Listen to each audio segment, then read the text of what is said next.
So there is this ongoing debate that will probably never end about whether or not supplements are actually beneficial to human beings, or do they just make really expensive urine? I know that sounds kind of gross, but let's face it, that's what a lot of people think. Well, I am of the belief that supplementation is absolutely necessary for anyone who wants to perform at a higher level.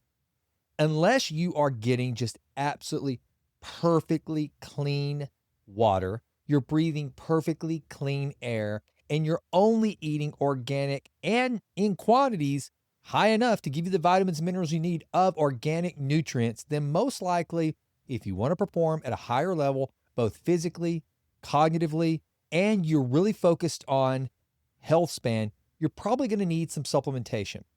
Well, I learned this from my dear friend, Dr. Gus Vickery. So here's the deal. Gus is a family physician of over 30 years experience. And one of the things that he's always demanded of his patients is that they take good blood work. And what he does is he doesn't just give you a report that says the kind of top line, where do you fit within the general public? He goes at a deeper level to find out at the cellular level, where are the deficiencies in your blood work? And here's what he found after years and years and thousands of patients. He found that there are 80% of us that all have some, by and large, the same deficiencies no matter what. So what he did is he started to set out to figure out how he could create the smallest bottle cap. And what I mean by that is the smallest number of individual supplements you could take possible to give you a baseline enhancement for your overall health that would protect you from the toxic environment that we all find ourselves in this modern habitat. And that is what led to the development of the foundational stack from Authentic Health, which you can find at shopauthentic.health.com, today's sponsor. So here's the deal. What Gus has developed is your essential nutrients, which is exactly what it sounds like. It is going to give you those essential nutrients that you're probably not getting from your food, because let's face it, you're probably not eating all organic. And even if you are, you're probably not eating in a quantity great enough to give you the nutritional density that you actually need. Then there's the essential fats. We always hear that we need omega-3s and all these good fats. Well, what Dr. Gus did was he developed a special formulation of essential fats to make sure you get the fats that you need for sustained and better health. And then finally, for that protein synthesis that we all need to build lean body mass and increase our bone density, one of the most critical aspects of longevity, he has developed essential amino acids in his own formulation. Look, this is what Dr. Gus is actually prescribing to his patients and has been for years and has had remarkable results in doing so. So in the debate of supplement or not to supplement, I'm a big believer in supplementation. I don't believe in going out there and just grabbing everything and looking at the wall of supplements and trying to pick and choose and piece it together. I trust physician formulated supplementation. That's what I take. The foundational stack is a part of my everyday protocol, along with creatine and some collagen. These are two things that I will always have in my dietary protocol. So check out shopauthentic.health.com and get your foundational stack right now. And if you will use promo code Jason, you're going to get a discount. So check it out right now, shopauthentic.health.com. Now, enjoy the show. Hey there, folks. Welcome to the Jason Wright Show. Today's guest is Steven Puri, and this was a great conversation with a terrific entrepreneur and just a dynamic guy. Always fun to meet people like Steven, and I'm glad to bring you this conversation. So here's a little bit more about who Steven Puri is. He's an entrepreneur, former film executive, and productivity innovator. He is the founder and CEO of the Sukha company, a platform designed to help remote and hybrid workers achieve focus, flow, and balance. With roots in Hollywood, having served in leadership roles at studios like Dreamworks and 20th Century Fox, Steven now channels his experience into building tools and systems that support healthier, more sustainable work. This was such a great conversation. We talked about legacy, we talked about movies, we talked about Casablanca. Should Bogey have let her get on that plane? We talk about it. It's a great conversation with a great dude. I think you'll enjoy it. And also remember, please, if you're watching this online, please click like or subscribe and leave some comments in the notes. And also, if you're listening to this on Spotify, Apple, wherever you get your podcast, please consider leaving us a 5-star rating. Now, enjoy the show. Steven, how are you, sir? I am well. Let's see how I am in an hour. Well, I tell you what, this was one of the best warm-up conversations that I've had in a minute. And this has been a busy day. Your interview number 3, and Wow. I needed this. Do you have any questions left? Or are you just bored? Dude, I have the greatest non-job job. I have the greatest passion project in the world, which is this podcast, because even though this is number 3 for the day, it's like it's the first, because totally new you, totally new ideas, gonna learn all kinds of new things, making a great connection, developing a friendship. One of the things that I always tell my guests, I'm sure you probably know this, I'm just not a transactional guy. I probably should be sometimes, but I love to make these connections. And then just the conversation that you and I got to have leading up to this, it just, it's like, okay, I'm here for it, baby. This is awesome. So welcome to the show, man. Let's bring it. I hope that in this hour, yes, we have fun conversation, maybe some great anecdotes that illustrate helpful ideas. If we can do that, I'm good. I can sleep tonight. There you go. I like it. And if we get too bored, then we'll talk about Bono and weird restaurants and Rambler. And that time you stepped in for the Edge, it was amazing. Yes, it was a great night. It was wild and crazy. And by the way, folks, so Steven's already he's kind of put his next invitation at risk, because he just told me that my Topo Chico is bad for me, which I don't want to hear. I just don't want to face that. But I wasn't here. I said nothing. I want you to be happy. All right. So you have led a very interesting, fun-filled life that has taken you from West Coast all over. Now you're in the People's Republic of Austin, which, True. God bless you, brother. Glad you're in the Lone Star State. But tell me, give this audience some flavor for how you ended up here today on the Jason Wright Show. Fill in some blanks where it matters. What brings you here today, my man? Okay, so we're going to wind up and I'm going to give you more than you asked for, which is those playing at home or listening in the car. Here is why to listen. And if this next thing I say to you is not interesting, get back to your golf game, go play video games, do whatever the hell you were doing, right? Okay, mow the lawn. I am one of the few people, possibly the only one that you will meet, that has been a senior executive at 2 motion picture studios, worked on a bunch of cool movies, from Independence Day to Die Hard 5 to Wolverine to Star Trek 11 to Transformers 1 and 2, a bunch of stuff. I have also raised over $20 million of venture, had a successful exit, and had 2 failures. And what I do with my life now is I've learned a lot about how high performance works in healthy ways, specifically around flow states, and a lot of the mental tips and tricks I saw high performance in film and tech do. So now I share those lessons freely. And you have a fantastic pod that aggregates people who are trying to do something with their life. And I thought this would be a great place to share. Well, I'm so glad you did. And the thing that fascinated me the most was not only the fact that you had been in an almost a surreal alternate universe that is Hollywood, and at a high level. I mean, you at a high stakes level. But then in the midst of that, and when remote work became such, just that kind of during COVID became the norm, finding a way into flow state, which is a topic that I think it has the potential of being someone's superpower once you start to leverage it. And I say this, especially for someone like me. I don't know how you were as an entrepreneur and as a leader, but I'm very bad at chasing shiny objects.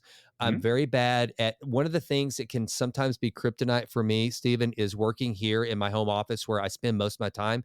Because when you're in a home office, you just have an infinite number of choices of things to work on and do. Everything's at your fingertips. Choices is a euphemism for distractions, right?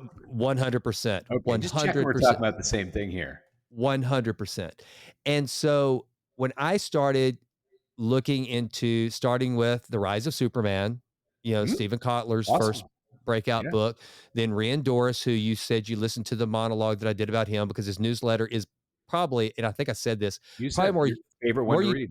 More utility value in Rian's newsletters in the world of AI too. It's really him. The dude is smart. It's just, agreed. That's the thing too. It's hard to find anything original these days. And so that's when I started understanding flow state, understand tapping into the neurochemicals that we have in our brain, and not only being able to understand what they did, but to manipulate them at will to get into a hyper state of focus and productivity that I'd never been in before. So, after all that rambling about flow from this novice, tell me where flow came into your life and where you started to apply it. Was it something like, were you like me? You picked up a book and heard about it? Was it something that, No. okay, how did it all come about for you? I'm going to give you two parts to that answer. Okay. First part is direct answer, which is the first time I experienced a flow state, I had never heard the term, didn't know what it was, didn't know it was a thing. I was on a flight from Austin, you know where I live now, to SF. The next day I was going to meet with my team, and I wanted on the flight to pull up Figma, kind of mock up an idea that I had for a feature to show it to them. Okay. Got on the flight, Alaska has nonstops, Wi-Fi was out.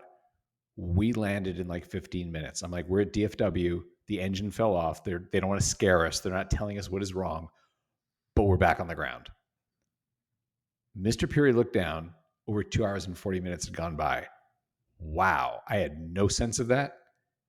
I couldn't tell you if the drink cart had come by, but my designs were done. And I didn't have to do that thing of like, I'll run through the hotel lobby, grab a sandwich and take it up to the room and finish my work.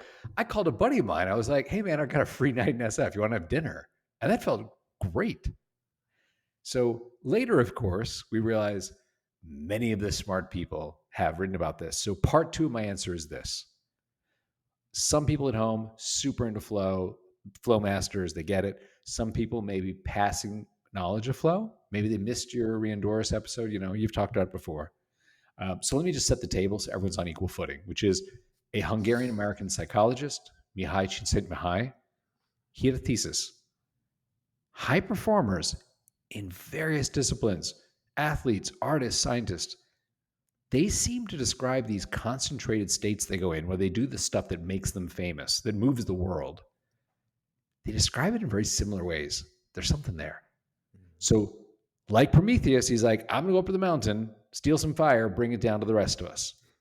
He did that, and he wrote the book called Flow. It is the seminal work. It is why we call it a flow state.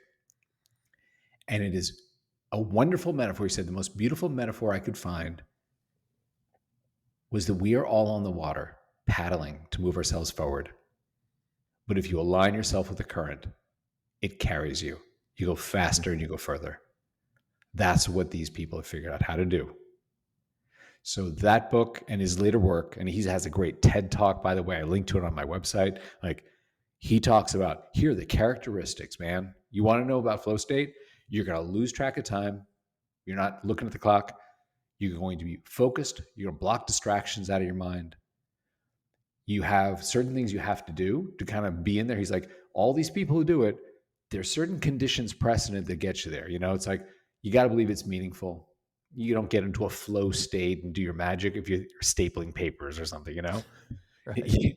You have to have skills that apply to this. You have to, you know, like the Michael Jordan quote about when I'm in the zone, it's me and the ball, right?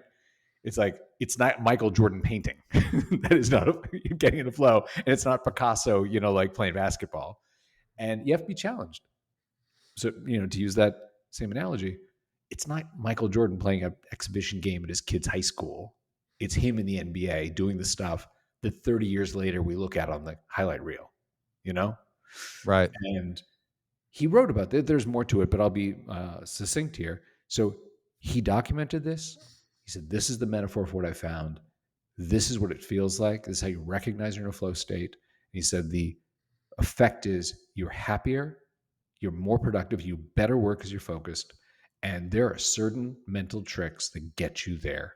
I want you to be able to do this. And I thought that was an amazing thing, which, to answer your question, I did not know when I had my first one. But then later I was like, wow, a lot of, including Kotler, Clear, Newport, AL, like so many people have written around how do you hack your brain in smart ways. And that's really what I think is fascinating. I think one of the things that you just mentioned, Newport, so Cal Newport and deep work was something that I I want to do more of. So I really focused on that. And I think the only reason why I was able to be successful with deep work by clearing out the distractions Hmm? was because I started to understand a flow state. I think if you do that in reverse, I mean, you certainly can. I mean, just conceptually, deep work is But they are kind of understandable. symbiotic. Like they sort of like help each other. Yeah. Yeah, 100%. So for you, it was kind of this accidental discovery. Then all of a sudden, it's like you find the recipe for this thing that you had just stumbled upon by being on the Mhm. plane. Did you then start to apply it, and was it instantaneous? And tell us some of for this audience, some of the modalities that you started to use to tap into flow and for focus and productivity. What did that look like? How did your flow journey begin? I want to ask you a question first. Sure When you thing. did your gracious introduction of this idea, Mhm. you brought up the myriad distractions of working from home. And I know a bunch of your audience, entrepreneurs, solopreneurs, work from home, doing a side hustle while they do their day job. Like they're people who Mhm. are trying to achieve something, right? What are the distractions that really got you? What are the things where you're like, ah, man, I lost half an hour to this? What is it? Or Well, what are they? it's the stupid shit. It's Say it. letting my phone stay in the room with me. Yep. Alerts. With you. I have a pretty vast library here, and so that's a real bad one because the books, they make you feel like you're doing something productive if you just go grab and say, what did so and so have to say about that? Yeah. So my books, but primarily, man, it's the damn phone. It's always there, and so having to just take it out of the room. That's just what I had to end up doing. I can't Okay. see it. So for the fun of this conversation, let's work backwards from problems, right? I And like it. maybe there'll be some at home that nod their head, go, yeah, that's me. Because guess what? It's you and it's me too. Jason, we're there, right? So Right. I will tell you about a problem that I had just like you. That phone thing of, for me, I realized the trigger. By the way, Near AL has written great stuff on internal, external triggers and traction and distraction, right? Um, that trigger was I would be working, maybe over here I'd be coding something, or on this side I'd be, writing a blog post for our blog or something. And when I hit that point of, man, why isn't this build compiling? What's wrong? Oh, I can't figure it out, right? Or over here, the muses are not singing. Like this paragraph sucks and I don't know how to make it better. In that moment of frustration, it would be, ooh, instant dopamine. And my hand would reach for my phone without even really thinking, like, let us take time to be on phone now. It would be more like, I'm just going to do this for a minute. I'll just think it on the back of my mind and I'll just open up whatever, check my WhatsApps, did Jason hit me up? Like, boom. It's never a minute. You go down that rabbit hole, and let us be super clear here. The $1 trillion companies, their business model is steal your life, period, Mhm. full stop. Mhm. That is it. And they are not ashamed of it. You read the S1s, you read their quarterly reports. I mean, they're straight up like, we're doing everything we can to steal everybody's life as much as possible. And they have the biggest pockets. Yeah. So if you are a behavioral psychologist, if you're a UI UX designer, you're an engineer, developer, the best paycheck you can get right now is go to work for a company whose model is steal your life. And Yeah. Zuckerberg's super upfront about it. He's like, hey, Jason, man, can I have your life? Yeah. Because I want to sell to these advertisers. I'll keep the money, but I'll give you some cat videos, dude. Is that cool? Cat videos for your life? What do you think? And it's astonishing how easy that is, as ridiculous as that sounds, how easy that is to go, okay, and slide down that slope. Yeah. So I was victim to that. I'm not proud of it, but it is something where I would have that moment of like, God, there's just instant dopamine right here. I'm just scroll a bit. And when you do read, the smart people have written about this, you're like, okay, so there are ways to fix this. The way we solved it, I built a flow state website Mhm. where I just went, hey man, there are like 5 or 6 things you need. Can't we just have one website where there's just a big play button in the middle? Just put all the things right there. Not have one music app over here, one task list thing, one Pomodoro timer. Just put it in one place. So when you hit play, QR code comes up. You can shoot with your phone. I put my phone down. If I touch my phone, my smart assistant in my laptop says, hey, Steven, do you need to be on your phone right now? Mm. And it's just that 1 second nudge of, who do you want to be? You know, do you want to be that guy who's like, kids are like, yeah, my dad did? Or do you want to be like the 8-year-old guy on the sofa? It's like, well, I had that idea. I could have written that book. I could have done that company. You know, I could have been somebody. Right. You don't want to be that guy. And no one wants to be around that guy either. You know? Yeah. Yeah. Yeah. So that's like one example of just a simple thing where it's like, you know what? Yes, let's acknowledge they're brilliant people who are very rich, who know how to make our phone alluring. Put up that little thing that helps you to stay on track. Okay. You're going to say something. What? I was going to get in this a little later in the conversation, but you just set up a great segue. So you tell me, no, Jason, you're way off base, or if I'm hitting on something. What I know about you from doing some research for this interview is that legacy is important to you. Mm-hmm. And so a lot of people listening to this, if I don't mention what I'm talking about right now, they will mistakenly think that we're going to talk about flow state so that they can go get more stuff done, so they can be better at their job. However, and this is one of the approach I took, and this is one of the things I loved most whenever I was preparing for this conversation, was that, yes, I want to be better at my work life. I want to be more focused. I want to be more productive. I want to strive for excellence. But there's a bigger picture as to why. It's because if I can nail all those things, if I can just get really, really good at life, then I can start to be a better father. It includes being a better husband, a more focused husband, a more focused father, someone that I want to be the granddad that my daughters tell my grandchildren, you're spending the summer with your grandfather because he is wise. That will benefit you. So tell me where I love that. Where this kind of this optimization of workflow, focus, getting into a flow state, how you tied that to just being a better, as you are, dad to be, which I think is just awesome. That's the best part of this conversation. Yeah. So how this focused in holistically on who you wanted to be as a human being during your time passing through this world. Well, I appreciate you asking a question, which is really about me more than what we do or anything else. And I recognize that, you know, when I was an executive vice president at Dreamworks for Kurtzman Orsi, right, in that Transformers 2, you know, Eagle Eye, that era, or, you know, at Fox, it's Die Hard or whatever, right? People love talking about those. It's fun. It's glamorous. You know, from the outside, it looks more glamorous than it is, but, you know, it's fun to talk about. And there are a lot of fun stories about creative types. So I don't know that those change the world in a positive way. I think they're fun distractions. But you're right. I'm having my first child in November. I don't know when this airs, but either I had or I will have. And it has led me to think a lot about, what am I doing to influence the world in a slightly positive way? And the same way Mihai had a strong thesis around, hey man, high performers do this thing. I know it and I want to find it and bring it to everyone. I have a strong thesis, which is, we all have something great inside. And the question of this lifetime is simply, are you going to get it out or not? And there are enough forces, like we talked about, on that tug of war rope. On one side, you have trillion-dollar companies with the smartest people getting huge paychecks pulling, and the other side of that rope is you. Is that a fair tug of war? You better find the allies. You better find the friends, the tools, the things that give you the leverage, right? Because they don't care if you waste your life. But you do. Your family does. On some level, I do.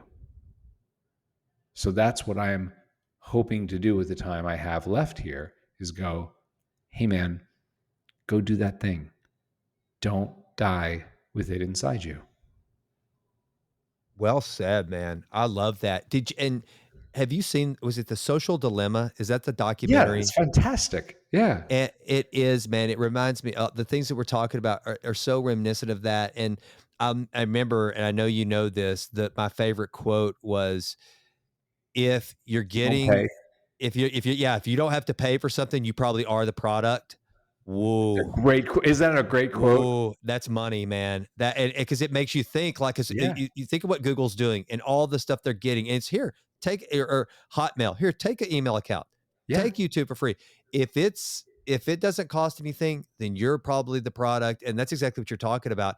And the cost, your life. And even Gary Vaynerchuk has made a fortune basically telling people, hey, attention is currency. And if you can tap into getting Yeah. people's attention, then you'll win. And it's really a scary thought. And that's why I love about your message, man. It's like, okay, we find ourselves in this habitat slash environment of people trying to suck our attention, suck our lives, suck our souls, you know. Yeah. So what are you going to do to prepare? Are you just going to go out there and blow in the wind? And are you going to or get some tools, tactics, and modalities that help just be prepared for it, to recognize it and to understand how to deal with it? Can we talk about that? Okay. Yeah, sure. There are a number of people, and there are a number of people organized into companies that make great tools to help you in that tug of war. So you're not alone against the Twitters and the Facebooks and the Snapchats and the TikToks, right? And all the steel. Now, I make one, but let me be super blunt. There are fantastic music apps. If you find music helps you block the world, you create an oral environment around you, and that helps you drop in. By the way, we didn't talk about this, but with flow states, it's not something where you press a button or you sit down, you're in flow. It usually takes, research shows, 15 to 23 minutes to kind of drop in. And if you're in that flow state and you're doing great stuff and you get interrupted, it's going to take another 15 to 23 to get back to that place where you're just like, I'm doing the thing I was meant to do right now. This is it. I'm performing, right? So that said, like Brain FM and Dell, fantastic products. Mm-hmm. Maybe that's your jam. Maybe you go to YouTube for free and you just play YouTube. Like there are channels on YouTube with just hours of music, right? So music has been shown to be super helpful. A lot of the research says, hey man, sweet spot for most people is 60 to 90 beats per minute. Certain key signatures, ambient, non-vocal, rhythmic music. I happen to have a lot of friends that are film composers and have time on their hands because film is kind of collapsing. Right. So I got like 1,000 hours of focus music saying like, here are the guardrails. Can you write me original stuff that's kind of similar, but it doesn't draw you out of flow, but feels fun. And it turns into lo-fi beats. It turns into upbeat, down tempo stuff, all that. And I think like experimenting with that is super interesting because again, it's about know thyself. If you have a goal to do something, and the people who come to the Jason Wright Show, they have a goal. They're not here, to screw around. They're here because you give them inspiration and tools to do something. So I'll give you a funny example that I learned when we talk about music. Initially, yes, I did the reading. Oh man, here's what all the smart research is on sound. Then I learned about binaural beats. Didn't know. Wasn't really sure if it was BS or not, right? And for those, again, following along at home, binaural beats are when your left and right ears are being fed similar music, but it's offset. You can debate how many hertz, how many cycles per second offset it is. But their idea is that 36 cycles per second, 36 hertz is different than 40, which is different than 60. And they stimulate your brain in different ways, be either creative or more focused or more relaxed, things like that, right? So I didn't know about that. I experimented on myself before we launched it as a playlist in Sukha. I was like, let me try it. Now, I thought I felt something. I'm not sure if it's the placebo effect of like, I'm expecting to feel something, therefore I feel something, but it was cool. And God knows enough of my friends swear by that. And they work with the cans on, Yeah. So that's an interesting thing to be like, hey, you know what? Let me just try that. See if that's my jam. Or there's an audio engineer I know in Marin. He does like the Lucasfilm games. Mm-hmm. Hey man, I was with my kid. We're graduation present. We took him to Kathmandu. We want to go to Nepal. It rained. There was this day, it was just wall-to-wall rain, this lush, beautiful, warm rain. I had my audio equipment, so I recorded it. Do you want it? Yeah, sure. We threw it up as a playlist. Just called it Himalayan Dream Rain. It's our third most popular playlist. It's just rain. It's one of those things. So we found soundscapes and naturescapes, and you can, again, find these in many places. In Spotify, you can find it, right? Yeah. We have the sounds of like, there's a lake called Emerald Lake in Canada where you hear like some sort of Canadian bird every now and then chirp. You hear surf in Cyprus. You can hear a stream in Japan. You can hear a coffee shop. And it again just is one of those vectors of like, how do I manipulate myself into creating the thing I'm capable of creating instead of, falling backwards into the sofa? So metaphorically and literally. I love it. What are you reaching for? You were just looking something up. What? Sukha. I'm pulling it up because I had it pulled up before we started. And by the way, I was kind of I got transfixed just on the your homepage, the water flowing or the tide kind of coming in and out. And I wasn't going to register for my free trial till I had you on here so that you could walk me through. I want this audience to understand what Sukha is. And here's the reason why. Music plays a huge role in my meditative state. What do you listen to?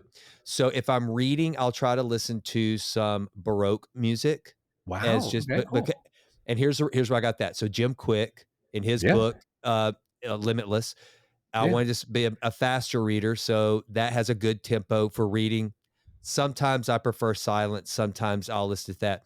Then I'll do like, was it lo-fi acoustic is just an Apple playlist that I really like. Yep. I'll do just some of the monk chants, just to try to chill and listen to. I'll find a playlist.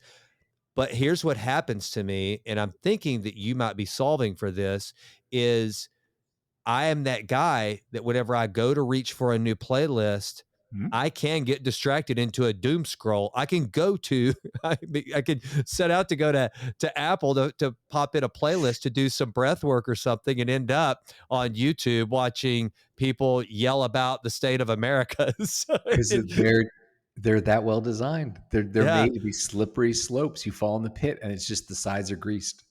Yeah, but I do like I love soundscapes. I love, like forest floors, water, just anything with water, like the sound of a tide coming in and going out. So anyway, those are some of the things I like. I'm so with you on that. Thank you for saying that. And for those listening at home, I share this because it is one very helpful way we've found, because it's like 30,000 people in our community that helps them get into that state. And the goal is, do your work faster, more focused, feel better about it, get more in control of your day rather than be controlled by your day. I'll give you a story from one of our members, which I loved. There's a guy I saw in there a lot the last year or two, usually at nights working. You can turn your camera on if you want, and like body double if you want to. You can be in the group chat and post what you're working on, things like that. It's a nice community. Mm-hmm. I saw him in there nights and weekends. And then this spring, he posted one of his, I finished something, and it said, finished dissertation. And a bunch of people in the group chat were like, hey man, like, what's up with that? He goes, oh, I am I hope I get this right, an assistant vice principal at a high school in Missouri. But nights and weekends, I'm working my PhD in engineering. So I use Sukha because I have basically 90 minutes of brain energy at night, and then I'm just toast. Like, that's all I got. I have to use it really well.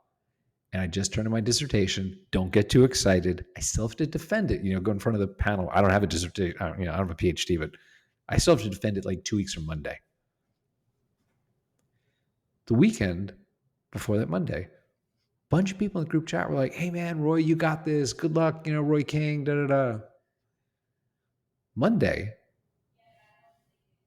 nothing from Roy, right? And people in the group chat were like, hey, I need to speak to Roy. What about that guy with the PhD? Did anything happen? Tuesday morning, Roy dropped in the group chat and posted, you may now call me Dr. King. Wow. And people went apeshit. People that I know, because I run the damn thing, they don't know him. Some girl in Norway, some guy in the Philippines, da-da-da. People who do not know him were just like, I see you, man, and you're inspiring to me. And I celebrate that you're doing the thing. And that is why I'm here. That's so cool, man. That keeps me going. That is so cool. All right. So I've got I want to do this. So tell me, talk the listener through while I do this. What am I going to get from Sukha? What are we doing? Super simple. When you sit down on your laptop, you open Sukha in the morning, It's a website, super simple website, thesukha.co. You can sign up very quickly. It'll ask you a couple questions, no credit card. You get a week for free. You can try it every day, all day if you want, right? Okay. Most of our users, the way they use it is they open in the morning, they put it in the background, it plays music for them, it tracks their tasks, keeps them off their phone, stuff like that. So when you go through the onboarding, it'll ask you like, hey man, is your phone distracting? 99% of the people go through it, they hit yes, right? And what that means is every morning when you hit play to start the music and start the timer, it'll show you a QR code, which you can shoot with your phone, put down. And then if you touch your phone, it'll be like, hey man, are you sure you want to do this? Right? So it's just an easy way at the onboarding to go like, what's the thing that keeps you from doing the great thing you're capable of? There's also websites, which you did not mention. But I will tell you something that I do wrestle with is I sometimes cheat, distract myself with reading the news. I'll open the news just to be like, no, and I do it in my Chrome browser. It's not, I usually don't pick my phone for that. It's like having I can choose all the news stories to read kind of thing. Right. And it's like you said, it is a slippery slope where you think you're going to just read one thing. And then that bottom of that article has a really good link to the next thing. You're like, oh, I am curious about it. Oh, what about that cathedral? How was it built in the 1500s? And you're down rabbit holes that are just meaningless, right? Right. So it'll ask you in the onboarding, it'll say, hey, Jason, do websites distract you? If you click yes, it says, download this Chrome extension for free. And you can specify which ones. We give you 20 that are the most probable, like Facebook, probably distraction, Instagram, YouTube, but you can add to it. If you're like, oh man, with me, it's NFL.com or MLB or something, right? Or if it's Etsy, you can toggle them on and off. If you open one of those, just like with a phone, you get a little pop up in the middle that goes, hey, it seems like this is a distraction, Jason. Choose. And you can say, you're right, let me close this, get back to work. Or you can say, no, I need to be here. For example, we have a bunch of a PR company that they got licenses for all of their publicists. The first complaint they had was, actually, we need to be in Twitter. Our junior publicists need to be in Twitter tweeting on behalf of our clients, pretending they are these stars, right? So when they get the pop-up saying, do you need to be in Twitter? They're like, yes, we do. So we gave them a button. So you can say, no, I'm going to close this tab, or yes, don't bug me for the rest of the session. Got it. And then it, X, whatever you want to call it, it doesn't bug you again. So it's some of those things that Mihai talked about and that Nir talks about a lot, about being true, be honest with yourself, hear my distractions, and then going, what's the trigger that makes me go to distraction? And how can I stay in traction, as Nir would say, right? Yeah. So it's just that little moment of how can we put some of these little signposts up so when you go down the phone thing, it goes, hey man, who do you want to be? It doesn't literally say that. It just says, are you distracted, right? But, the sense is choose your day. And that's kind of how we built this thing. So anyway, the answer to your question, which is such a generous one, and I appreciate it because, this is kind of my life's work now, is it is a website you open up, you run in the background, put in your tasks. It'll tell you how you're doing. One of the things that Mihai wrote about with flow states is he said, you need to get feedback. Yep. There's a scoreboard for Michael Jordan. Picasso can stand back and look and say, yes, this is Guernica. This is what I want to create. There's instant feedback. You're not pouring energy into a black box and wondering if you're doing anything. Right. We were like, how do we do that? So we created a live productivity graph that minute by minute, you can see how you're doing. And it literally is like a blue graph. And you can scroll over it. And when your curve goes down, oh yeah, that's right. I opened YouTube then. It goes up because you're focused. You have your phone connected. You get more points. Oh, you picked up your phone. You lost 100 points. And then you can, the thing about you can improve what you measure. Yeah. You can scroll through all your graphs. You can go back in time and go, how does that work? And one thing I learned about myself, I always get a dip in my graph around 30 to 40 minutes in there. If I do a 2-hour session. And what I learned is that for some reason, my brain is the moment when I really need a break. So I would take one sort of out of bounds and just pick up my phone or do something. And it led me to set my timer. So at 35 minutes, 40 minutes, it would just say, take a 5-minute break. And then, yes, I'll go downstairs, get a glass of water. Maybe I'll scroll for a minute or do something. But I have a 5-minute timer that calls me back and goes, do this. So It's kind of how it works. Thank you for asking. We can talk about something else now. There's many, No, many, many apps out there that are amazing. well, but I want to stay here a little while because there's like to me, so in James Clear's book Atomic Habits, the whole Yes. concept of it's Great book. a vote for who you want to be, right? If you decide to do the right thing, it's a vote yes or no on who you want to be every time you do the right thing. Well, to me, this is just that now that you kind of carry around in your head. This seems to be more of a prompt of like, hey, I see you're about to go check out, HollywoodGossip.com or whatever. Or How did you know? or Perez Hilton. Is Perez Hilton's thing Is he still a still thing? alive? I don't know. I don't know where No, Perez is. That was like that Paris Hilton era, the Kardashian era. Exactly. Which good news. Paris Hilton got a new jet. I don't know if you saw that or not, but I was scrolling through Apple News and they showed me Paris Hilton's new jet. So just so you know that. Oh, thank God.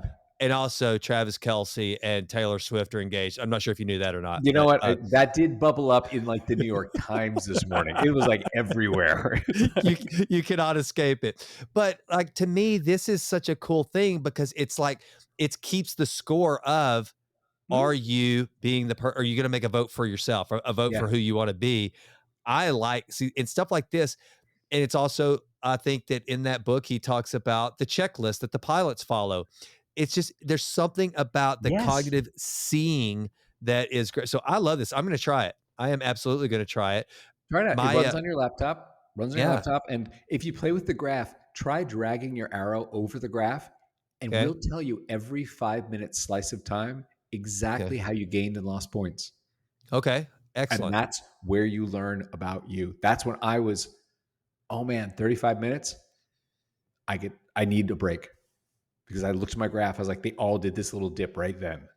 Wow, that's interesting. Well, and I've tried to do the one task, one tab, where you just keep only one tab open, but the others are always sitting there calling. So this is a good way because it's so funny because whenever I do just analyze my own habits at times, I'll be going into something and usually it has to be something that's just, it's drudgery. I don't like it. And then all of a sudden I'm like, what's Robert De Niro's net worth? I better check that out. I need to know something really important. And then once I know Bob De Niro's, well, I got to find out what Joe Pesci's worth. And then Martin Scorsese. Didn't Al Pacino like almost go bankrupt or something? Someone has a bad business manager, I think. I think so. I think, he did. I think Francis Ford Coppola went broke for a while. Coppola did it to himself. Yeah, Coppola, really. actually, a good friend of mine worked with Coppola. And she was astounded. It was just absolutely no sense of money.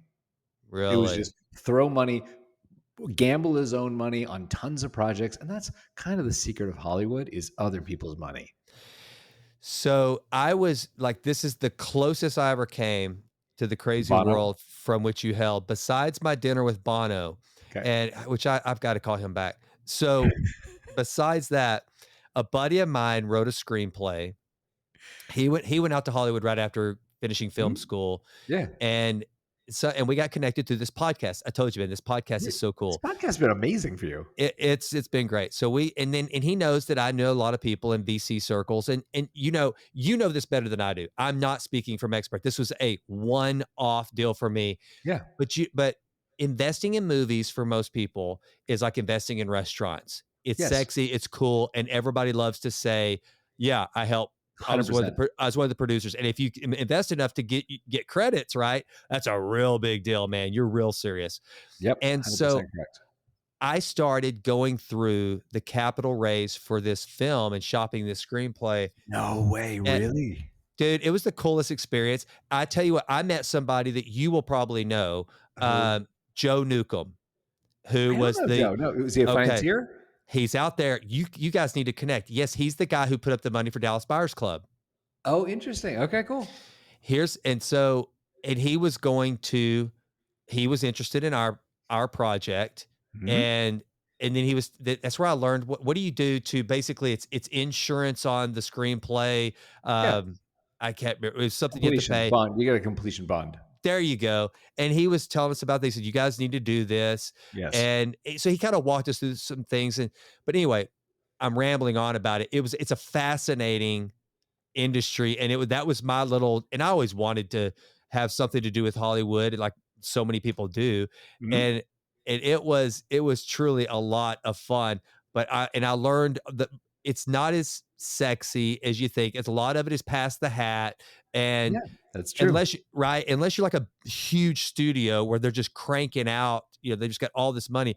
It's just a bunch of people that, you become a producer by making your money in tech or somewhere else and going, sure, here's You nailed it. Okay, so the fun thing about Hollywood is they're absolutely, and I was there for years, right? Absolutely open to, hey, you made a ton of money in this field that gave you no juice, no glamour, and now you want to buy into glamour and sexy. We'll take your money. How much would you like to lose? Just right. give me a number. How much you'd like to lose? Oh, you want to go to the premiere? Okay, yeah. Oh, you want to go to Cannes for the Cannes premiere? Okay, cool. And it's just you ante in, and it is a nonstop flow of people who have made money in other businesses, and they're like, but I'm just this unknown oil guy with $200 million. Sure would love to be a movie producer, right? So Yep. I'll tell you, this is so far afield, but it's a funny story. So Larry Ellison, right? One of the most Hmm. high net worth individuals. Yeah. So two kids, David and Megan, both, of course, what do they want to do? They want to go work in movies. So I worked with David years ago. So David's thing was, I want to make blockbusters. I want to make movies I grew up on. And he and I have very similar taste, right? So he gets hundreds of millions of dollars from Larry, gets to go start financing movies and buys his way in by saying, I just want to, be an off balance sheet financing partner for Paramount, right? Largely Paramount, which, he's now, purchased with the leverage thing. So Right. the daughter, Megan, super into indie films. So she comes to Hollywood, and the agencies are all like, oh my God, Larry Ellison's daughter is $200 million. Who are we going to get to run her company to start dispersing that money, right? So a friend of mine was one of the final candidates to go run Annapurna, right? When she's setting this up. She told me afterwards, she said it was the most surreal interview she's ever had. And in Hollywood, that says a lot. You have some weird meetings, okay? Yeah. Yeah. She said, so customary question, Jason Wright comes to Hollywood, meets with Steven Puri to run his company. I know Hollywood, you don't, but you have $1 billion, right? Jason, what kind of movies you want to make? She said, Megan named the most obscure, money-losing indie films you've ever heard. Probably the most commercial film would be like a Wes Anderson B movie. So my friend, who had nothing on the line because she was working, I think, with DiCaprio at the time, she said, a lot of the movies you mentioned don't really return their budgets. So I know you said you had $200 million, but just let me warn you, that goes really quickly in Hollywood. It sounds like a lot. Once you pay, just trust me, it goes quickly. And Megan said to her, don't worry. When I turn 26, I get another 200 million from my dad. Oh my gosh. And my friend was like, what have I done so wrong in my life? I couldn't Wow. imagine uttering those words. Yeah. No, no biggie. Just another two. just casually no, I got the burgers. You get lunch next week. Yeah. I got another 200 mil coming my way. We're Yeah, good. for turning 26. What did you do? Oh, it's my birthday. Okay. So I now survived to 26. God bless. All right. I know. So Bring us back. Bring us back. Sorry. well, Hollywood anecdote. I'm kind of, but see, here's the thing though. What you don't know about me is I am a cinema fanatic. It is Really? my, What's your favorite movie? so that's what I wanted to go down with you. So my favorite movie, which is like saying your favorite ice cream. I think I have one, but I'm not sure. But it would, Okay. Name a couple. okay. It's a Wonderful Life, Yep. Godfather 1 and 2, the obvious, Amazing. Maltese Falcon, Casablanca. Wow, interesting. Okay, can I ask you a question about Casablanca? May I interrupt you? Yeah, absolutely. Rick ends the Mm-hmm. movie without the girl. The girl he's in love with. Mm-hmm. He loses her, right? Mm-hmm.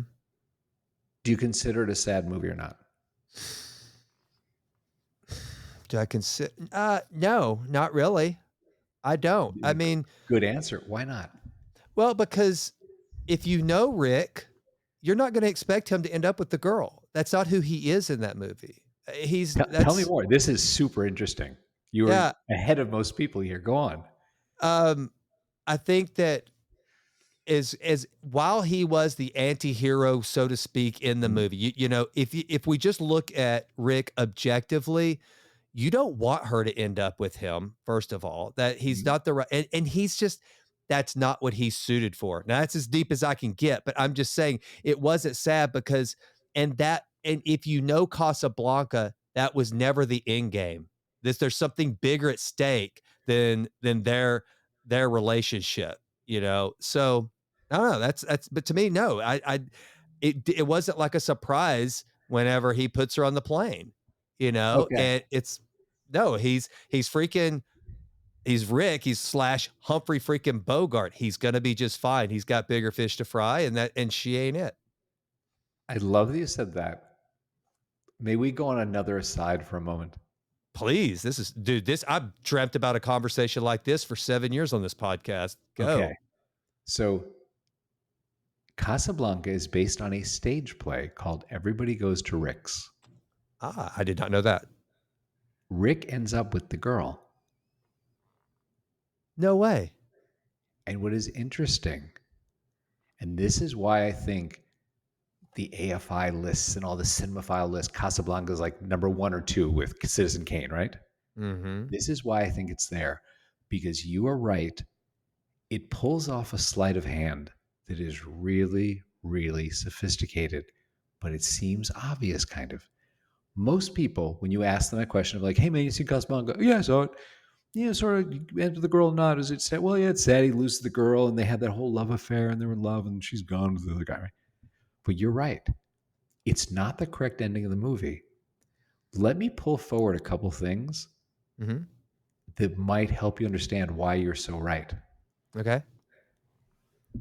The beginning of, as many smart people have said, stories, you throw a stone in the first act. The audience, even if they're not sophisticated dramatists, they can tell if the stone fell in the third act in an honest place. You can't throw the stone to the right and then at the end it lands on the left and you're like, the audience can tell. They maybe can't put it in words, but they're like, that's bullshit. That's not right. Right. So you throw the stone and it has to land where you threw it in the first act. It is why, hey man, how many action movies have I worked on? Let me tell you, in the third act, when Jason has to slay the dragon of Mordor with the bow of destiny, in the first act, there's a scene of Jason and his best friend Steven at the archery range, proving he can shoot. Every movie you ever see. Oh, he's going to defuse bomb in the end. Guess what you see in the teaser? He's got a red LED counter and 3 wires. Okay, so you with me, right? Absolutely. What happens 5 times? This is not subtle. Great movies are not subtle. They're just good. What happens 5 times in the opening? Rick refuses any connection to a human. Yeah. Tears up the business card. Yeah. Tells the girl to get the hell out. It was meaningless last night. Oh, this banker, I don't care. Tell him to go away. I hate, what's his name? Comes up to him. He's like, you hate me, yet I'm strangely attracted to you. He's like, get out of here. I don't want to hear about you in the papers of transit, whatever, right? 5 times you watch. It's not subtle. They deliberately put him in contact with someone and he goes, F you. Yep. I want no connection, right? So you get to the point in the movie where of all the bars and all the towns and all the, right? All the gin joints. She walks in and you're like, oh, so this is a movie about, gotcha, the love interest is here, flashback, they were in love, they were in Paris, the whole thing, right? Yep. And then she shows up there and he's like miserable. He's like, of all the places she comes here. It's a complete lie. What is the first image they show you in the movie? It is, hey, when you were fleeing Nazi Germany, here's a map, ... You would go across here and you take a boat here and you go across Africa and you get to Casablanca where you would wait to get the Clippers to go to New York, right? Now, she's part of the little freedom fighter outfit that he was, right? Yep. So she's going to follow that route. He follows that route and he's an American. He can get on the plane, but he doesn't. Instead, he stops there and he sets up a cafe. And in Casablanca, everyone goes to Rick's. That's right. He is waiting for her because he knows she has to come through there. He's like a spider in a web where he goes, I'm just going to wait here in this net, right? Yes. And what's interesting is when she relates to him, I was in love with you. I know it hurt when you were at the train station and I left you there and I told you I wasn't going with you. What I didn't tell you was I was married. I thought my husband was dead and I found out he wasn't. And in that moment, what actually happens, what turns in the movie, is Humphrey Bogart, who is established with Renault. He's like, you used to fight on all these sides and care about people, and you took the underdog side, and now you don't care about anyone. He lost his faith in humanity. When she left him there, he was like, I must not understand people. Maybe they're not worth fighting for. And she comes and she pulls that thorn out of his foot, that splinter out of his heart, and goes, no, I did love you, but I found I was married and I can't betray that. That is why the end of the movie is he turns to her and he goes, it's the beginning of a beautiful friendship. Yeah. Because now he's like, okay, I'm healed. I can connect to humanity again. And that's what it's about.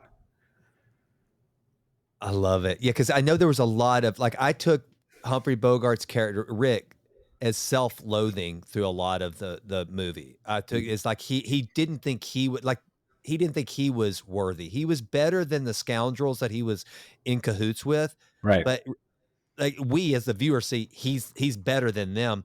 But I always took it as he saw himself as really, I'm smarter than them, but I'm no better. It was kind of that sort of deal. That's awesome, man. Okay, now you tell me yours. Give me and I rattled off a few, but I could keep going for sure. I will tell you, and then we got to wrap after this. We can do another episode and get deeper into other fun stuff because there's so many other things, but I'll tell you something. Please. I think we need to start a podcast about movies. That's my dream. On the subject of this, and I know my wife is going to kill me because we got to leave and go to dinner and stuff. So okay. My favorite movie, and this is going to be odd, but it is the original movie that spawned over $1 billion of sequels, theme park rides, all this stuff. The later movies are terrible. But the first movie, and I've worked on a lot of action movies, violates that one rule we talked about. Hey man, in the third act, the hero is going to sling the sword of destiny. You got to show him sword fighting. It's, thing. It's Raiders of the Lost Ark. Really? If you think about it, that movie, which big hit, spawned God knows how many movies and all that. If he had never been born, the movie ends the exact same way. He has no effect on the plot. Wow. Think about it. It's true. Absolutely. Absolutely. That movie worked because the character writing was so... Larry Kasdan wrote that with George, and Phil Kaufman, Unbearable Lightness of Being and all that, worked on the story. And it is solely a great movie because the character writing is so good. And this is what they do. Because you can't find another movie. Schwarzenegger, Stallone, go through any of the big action movies from that era, go through any of the... They all do the exact same thing. Hey, man, he's going to deal with this. He has to do the first act, blah, blah. In this one, for those who haven't seen it, in the third act, he is tied to a stake. He cannot move his wrists, his feet, his anything. And yet no one ever picks up on the fact that he does nothing to win the movie. And this is why. The character writing begins. In the beginning of the movie, you see him stealing stuff, artifacts, whatever. And he sort of is in that gray area of is he a tomb raider? What's his ethical belief? He's stealing religious things from temples in South America, right? So the government guys come to his office, his classroom. Hey, man, Hitler's after this Ark. What is it? Why does he want it? And he's got to do the exposition of the movie. Pulls out the tome. He's like, if you believe this stuff, the 10 Commandments are on these tablets and the thing in this chest and armies that carry it win. And I don't know if the hokey kind of stuff, Yeah. Dismissive, skeptical. They hire him. You got to go get that thing. Okay, great. He goes, meets up with Marion, right? She's like, you never loved me. You were my dad's business partner. You used me. You threw me away. You didn't care about me. And he's like, we don't have time for that. We got to go get this Ark. I'm being paid to go get an Ark. Okay, let's go. You have the piece, right? Yeah, of course. The end of the movie works, even though he's tied to a pole, because he says 4 words. Do you remember those 4 words? I don't know. Marion, close your eyes. And with that, he goes, yeah, I believe in God. God's coming. It's going to be bad. Yeah. I love you. I'm going to save you. With 4 words, they paid off an action movie. That is incredible writing. That's amazing. I'll never see that movie the same. Oh, No, God. watch it sometime. Okay, Laura's going to kill me. I do have to go. This has been awesome. We can talk more another time if you want to do something. Thank you so much for having me. Dude, you're coming back. We're gonna finish this movie. We're gonna start a new podcast. We'll go by categories. You're my insider. You're my insider. Great movies. Steven, thank you for deciding to reach out and come on, dude. This was fantastic, man. I'm so glad we're here. And yeah, I will look forward to reach out to me and we'll figure this out. But it'd be great. And I appreciate it. Thank you for listening, people. Thanks, man. Well, that does it for this episode of The Jason Wright Show. Thank you so much for listening. This has been a Texas Titan Media production. Fourth Wall did the music. And as always, thank you so much for listening. Please consider going out to jasonwrightnow.com and signing up for the Vitruvian letter. Also, please go out to iTunes. It takes like 30 seconds to just leave us a 5-star rating. It does wonders for the podcast. I would be so grateful. And with that, until we meet again, go crush it and endeavor to improve always in all ways. I'm out.